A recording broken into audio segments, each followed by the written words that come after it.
The Philippines has become one of the world's largest centres of child sexual exploitation online, and charities warn there's been a sharp increase in reported incidents since the pandemic, when many vulnerable children were exploited during lockdowns, often by close family members keen to make money. Much of the abuse is filmed on webcams paid for by customers in the US, Australia, the UK and other European countries. Our correspondent Laura Bicker has the story, and a warning: her report does include some distressing details.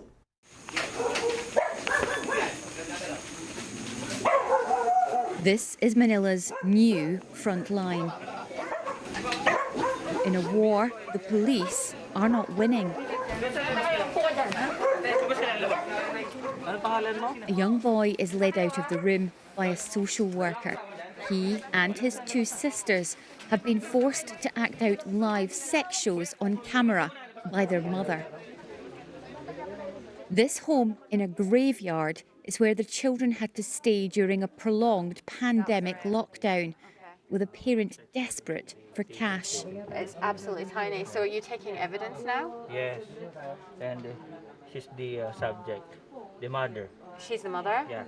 So the mother's there still? Yeah. It's thought the mother was paid around $20 by a paedophile in Australia to exploit her own children.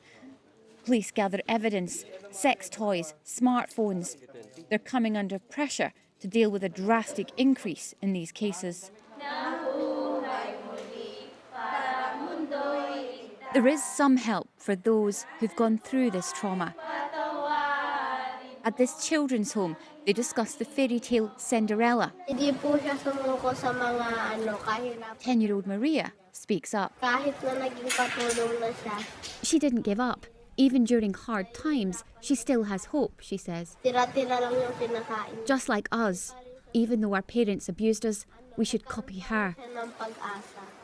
Maria and her brothers, John and Eric, were raped on camera by their mother, their aunt and uncle. The money their family made came from accounts in the UK and Europe.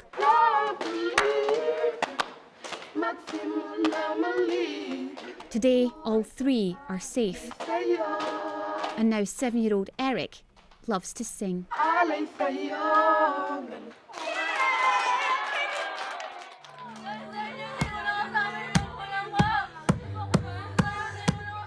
However, this is the emotional cost of that abuse. It may be distressing to hear, but this is their therapy, their release. Why me is the most common cry. Why your own flesh and blood? Eventually, the pandemic contributed to the exploitation and abuse of children, since they are isolated and they thought that this is the only means of getting income and feeding their family. So these children are influenced by their families that this is just an easy job. They don't need to do anything. Just be naked in front of the video and they can earn something. San, she, go. And yet, these young people do have hope. They're taught ways to stay strong, coping mechanisms. They're encouraged to play, to be children again.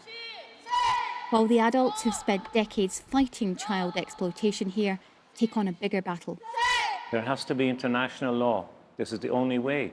And the UN should be involved in this, and all national governments. They must cooperate together to restrict the passage of the child abuse material and the online streaming of the sexual abuse of children. One arrest in one home. These officers are getting international help to trace abusers around the world. But charities believe more needs to be done to prevent millions of children being abused by those they should be able to trust. Laura Bicker, BBC News, Manila.